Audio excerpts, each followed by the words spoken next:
I would like to talk with you this morning about some of the comments about prayer made by Saint Teresa of Avila, a Spanish woman. And just in case you don't know offhand what her dates are and all of that, she was born in 1515 and died in 1582. And you may think, well, what do I care about some Spanish nun somewhere? What can she tell me? In the course of her living in a monastery, which incidentally included 150 nuns. Now, 150 nuns, that's a lot.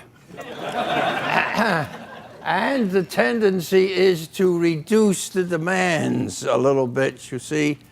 And so when she got converted in the convent, she wanted to have an observance of the rule that was closer to what it had been at the founding of the religious order. But of course, the difficulty is when you start trying to reform a religious order, some people don't like it. Their thought is, what's the matter with what we're doing? And so she ran into a good deal of hostility. And also, this was the time in Spain when the surrounding society was, shall we say, male-dominated. And also, it was the time when the Inquisition was prowling around, seeing whom they could entrap and punish. And yet, in spite of this, she founded 21 convents, brand new convents. And then not only were her convents made a separate religious order, but there was begun at the same time a men's order with the same standards as those of the primitive observance. So here is this remarkable woman, a woman not allowed to go to the university, restricted in how many books she could read, and she accomplishes this remarkable transformation in the life of the church. And one of her great friends was, one of her great disciples was St. John of the Cross, who was one of the founders of the religious order for men. And so in 1926, the Vatican decided that St. John of the Cross should be known as a doctor of the universal church. And then in 1970, the Vatican did the same thing for Teresa of Avila, made her a doctor of the universal church. That's recognition by a fair number of people, one should say. And therefore, there might be things that Teresa has to teach us. And one of the things is that you might think that somebody who is capable of founding 21 convents and so on and so forth is someone for whom prayer comes naturally. You know, a natural, a pitcher who is better than anybody else, it's a natural, you see. And so you might think that St. Teresa was a natural prayer. Not so. Quite the contrary. For instance, she says, God hath not given me talents for reasoning with the understanding, or for making good use of the imagination. My imagination is so poor that even when I thought about the Lord's humanity or tried to imagine it to myself, as I was in the habit of doing, I never succeeded. Her power of imagination is kaput. And her reasoning powers are not too great either. Remember, this is a nun in a convent of 150 nuns. She's not allowed to go to the university and study theology as St. John of the Cross did. She's even limited in some of the reading she's allowed to do. And yet, here she was, limited in her capacity to understand and reason, and limited in the imagination. Imagine trying to pray, to meditate on our Lord, say, our Lord in the Garden of Gethsemane. And you try to imagine it. And you can't do it because your imagination powers are not that great. Here she is. And so, for instance, to substitute for mental prayer, what she did often was to use a book, to read the book, and this would then provoke her and lead her into prayer. Some of you, I suspect, may be in that position. Maybe you can't begin to pray without the help of a book to get you started. If that's true of you, don't worry. Saint Teresa, for 18 years, lived that way and prayed that way. She had to take a book with her. Very often, just having the book there was enough to kick off prayer. She could do it with that stuff, just having the book there. So if you're in that category, you know, you may be in a special category along with Teresa. So, but she can pray when the book, often the mere fact that I had it by me was enough. And one of the other things about her prayer at this time is that she liked to think of our Lord, to meditate upon his life, particularly in times when he was alone. Imagine in the Garden of Gethsemane when he says to the disciples, "Stay here and pray while I go yonder and pray." And they fall asleep. A great crew. but there, now, this is the time, because she thinks since he's alone, it's not so awful for her to obtrude on his time and to talk to him about everything that needs to be talked about. And she calls then for their souls to be simply silent. If we can, we should occupy ourselves in looking at him who is looking at us. Looking at him who is looking at us. And my method of prayer, she goes on elsewhere and says, my method of prayer was this: as I could not reason with my mind, see, none of this intellectual stuff, I would try to make pictures of Christ inwardly, and I used to think I felt better when I dwelt on those parts of his life where he was most often alone. It seemed to me that his being alone and afflicted, like a person in need, made it possible for me to approach him. So especially when he was in the garden of the Mount of Olives, or when he is tied up at the column so he can be beaten with lashes. Especially at times such as this, she dares to approach him and to speak to him. And she says, I am not asking you now to think of him, or to form numerous conceptions of him, or to make long and subtle meditations with your understanding. I'm asking you only to look at him. Look at him. Be with him. Elsewhere, I myself spent over 14 years without ever being able to meditate except while reading.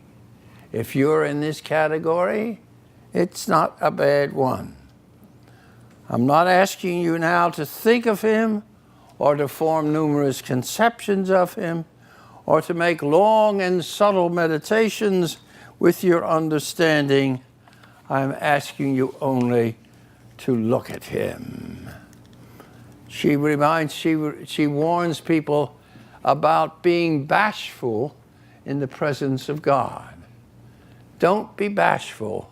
You don't have to be. At some point, she asked people, with the Father to pray to, and the brother we have when we're saying our prayers, why should you be bashful in approaching God? The second thing then, above all, I want to emphasize, here she was with all of these difficulties, with all of these limitations on praying successfully, and she does it and reaches tremendous heights in it. But for a second point I want to emphasize, returning then to those who can make use of their reasoning powers. If you can reason, I advise them not to spend all their time doing this. This method of prayer is most meritorious. But enjoying it as they do, they fail to realize that they ought to have a kind of Sunday. A kind of Sunday. That is to say, a period of rest from their labors. To stop working, they think, would be a loss of time. Whereas my view is that this loss is a great gain. Be with the Lord in converse with him, not composing speeches to be made to him. Sound familiar? Take a kind of Sunday. There's a homespun quality of Teresa that is most attractive. What an imagery way. Just have a kind of Sunday, you know. Once in a while, when you're busy making your meditations, stop. Stop and do nothing to see what the Lord wants to do. Somewhere, I haven't been able to find out where it was. Somewhere, St. Teresa said to her nuns, do not despise contemplatives, because you never know when God may make you one. Notice, not if he will, when he will. You said, I love this touch she has there. And this is part of what. Have a kind of Sunday, a time when in talking with him, thinking of him, praying to him, you just let it sit there for a while and see what God is doing with you and to you. Because it is at a time, it's in these little times of quiet that God may call you to a higher type of prayer. And if he wants you there, that's where you want to be, isn't it? Closer to him.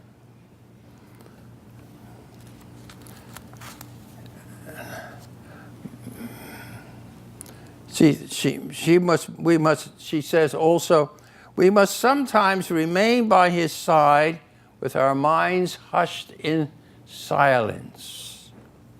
If we can, we should occupy ourselves in looking upon him who is looking at us. Keep him company. Talk with him. Pray to him. Humble ourselves before him. Have our delight in him. And remember that he never deserved to be there when he was being lashed with the lashes of 40 minus 1. Anyone who can do this, though he may be but a beginner in prayer, will derive great benefit from it, for this kind of prayer brings many benefits. Have a kind of Sunday. Let it rest for a bit. What the soul has to do, she writes elsewhere, at these seasons of quiet is merely to go softly and make no noise. Now, she's not talking about dropping books on the floor and making a physical. Don't get noisy with getting the imagination back that you can't do very well, or the reasoning powers and so on. Don't have that kind of noise. Instead, silence. Understanding and memory become held by the Lord.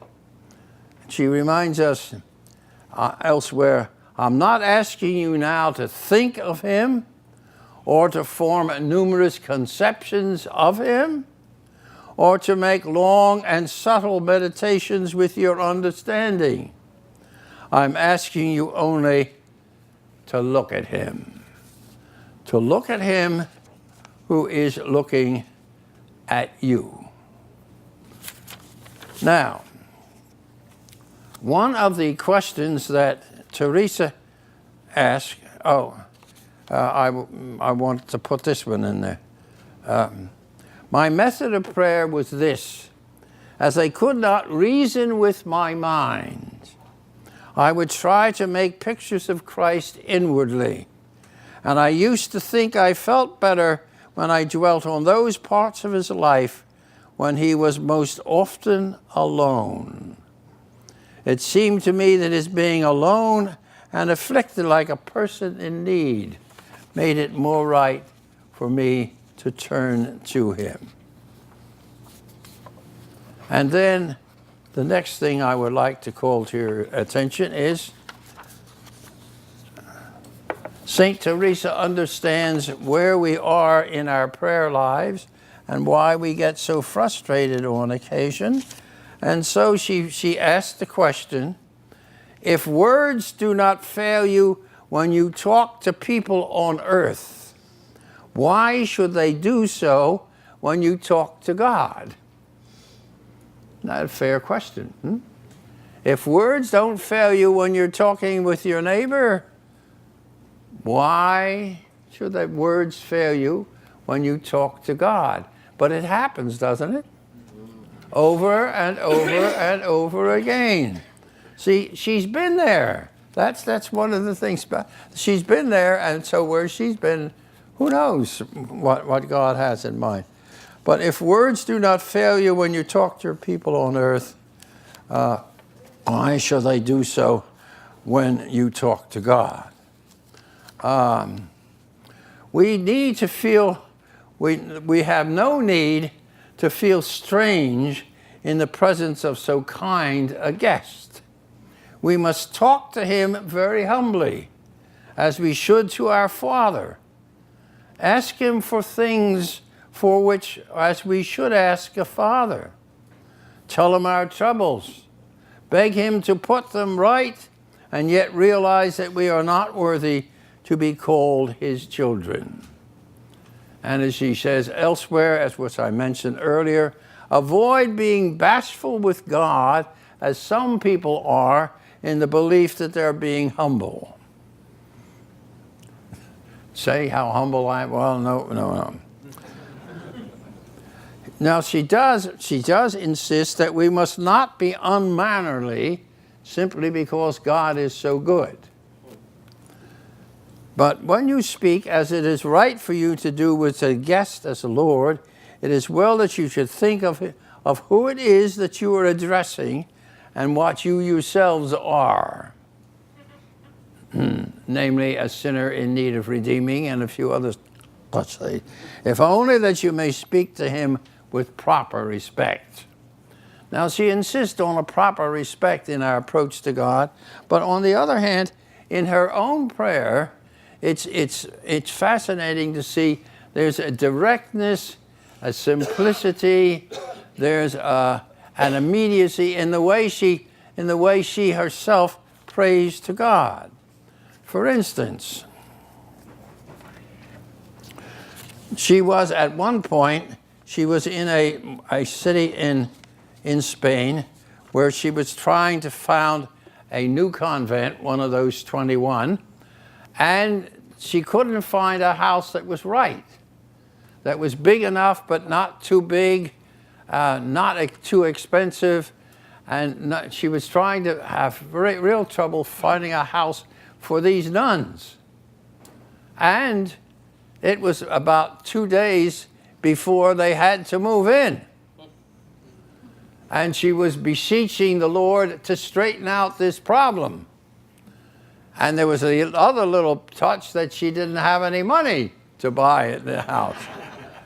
And so she was more insistent in telling the Lord about this great need that he really had to step in there and do something. And then God said to her, "I have heard you, let me alone." Stop bugging me. Now, you see, that's Teresa.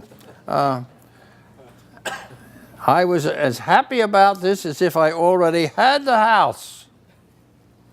And very soon, I did have it. And the money turned up, too. And then elsewhere, another occasion of this same directness in prayer, I began to speak to the Lord in that silly way in which I often speak to him, without knowing what I'm saying, for it is love that speaks. That it is love that speaks. That a lot of things, even silly talk, can be forgiven. And then on another occasion, when she is concerned about how come God has given me many of these extraordinary experiences of his presence, how come he has done this so often for me, such a bad nun, when there are other nuns that are much better nuns than I am? Is that right for him to do this? And thou didst answer me, Lord, saying, "Serve thou me, and meddle not with this." Mind your own business. There's an immediate. It's really fascinating. Of course, the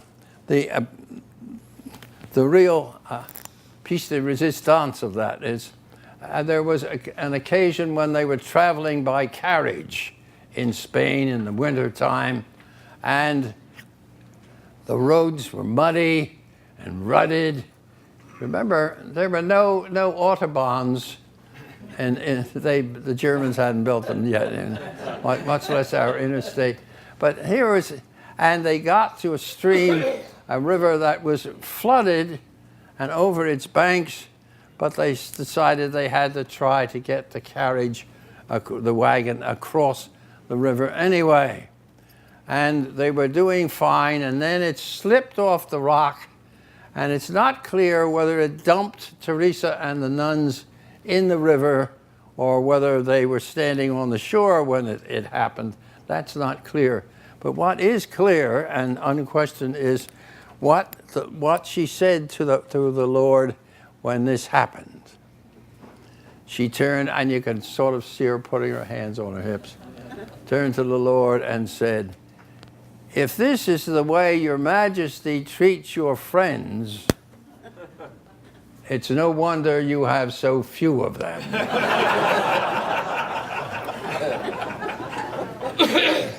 I mean, how about, are we many of us, do we feel free to talk to the Lord like that? Well, Well, maybe there's some point in being bashful, but on the other hand, not too much. That repeatedly, several times in the course of her writing, she says, in short, to be like the children of such a father and the brethren of such a brother. The God whom we approach in prayer is the Father. Remember what Jesus, this is how you pray. Father, that's how you pray. And also, he is our brother. Made himself such when he took humanity upon himself. In short, to be like the children of such a father and the brethren of such a brother. And then one of the sayings of Teresa that is most often repeated, and I've even seen it on plaques in parish halls and so on and so forth, is this one. If obedience sends you to the kitchen, remember that the Lord walks among the pots and pans, and he will help you in inward tasks and in outward ones too. She is dealing with the question raised by nuns of why is it right for the prioress to ask me to do things that needed to be done in the convent when I could be saying prayers? Isn't it wrong for them to ask me to give up prayer to do something that needs to be done, like taking care of a guest in the convent or something, you see? But what about us? You know, we try to serve the Lord, and we want to pray and spend time in prayer. And may we not on occasion think, gee, if I had more time for prayer and didn't have so much time trying to take care of the house, why, life would be so much better. But Saint Benedict knew something about the religious life.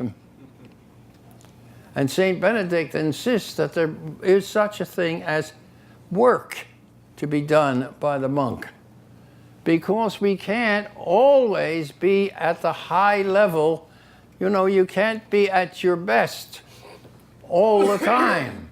You get a little weary and you sag a bit, as I am doing now. But you, you sag a bit.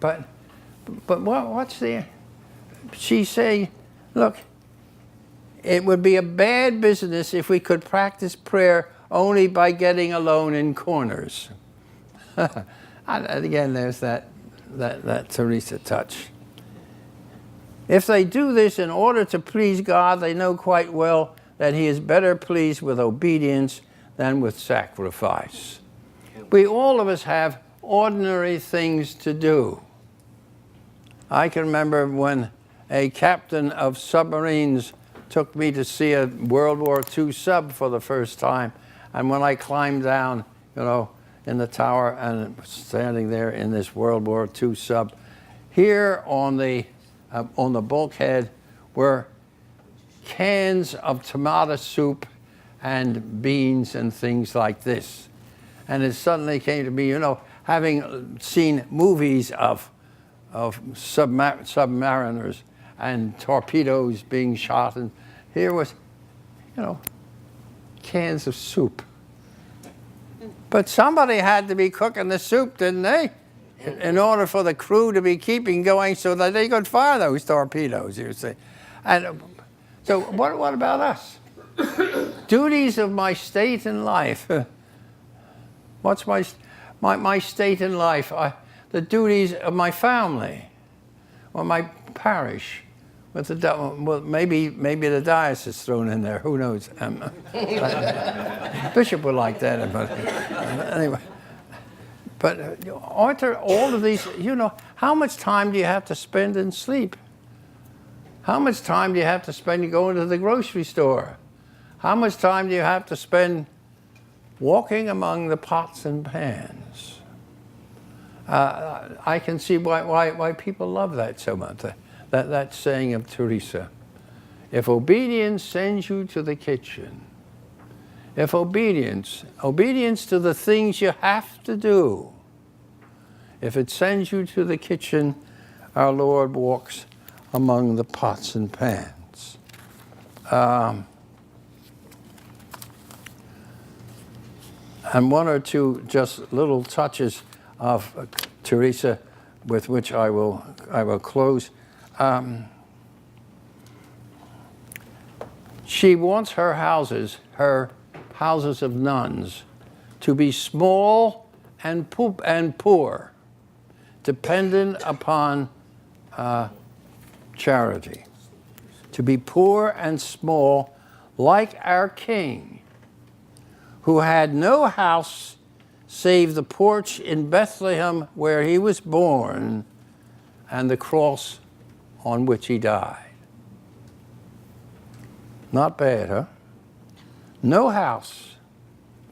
The Son of Man hath no nest in which to rest. None. No house save the porch in Bethlehem where he was born and the cross on which he died.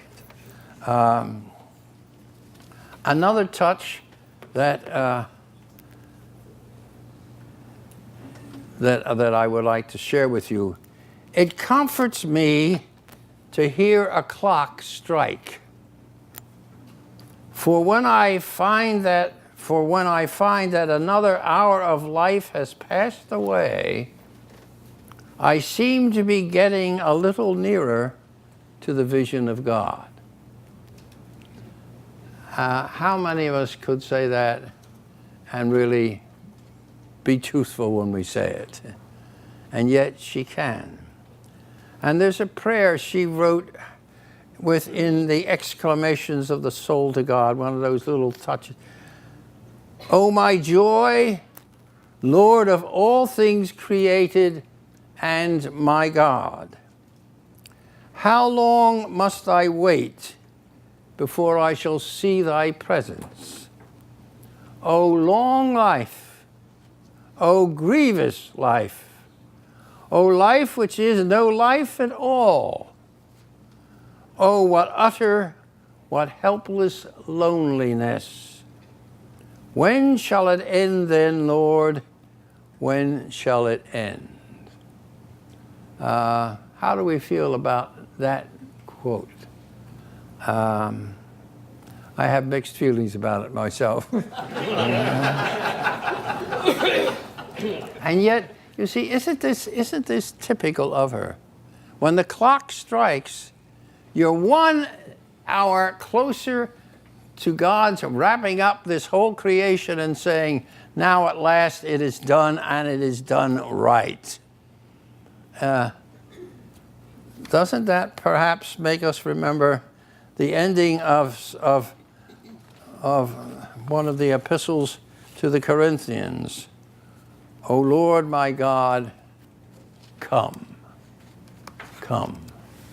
The time, come when the time is right, when things are all right, when the glory of God is made plain for all mankind to see it.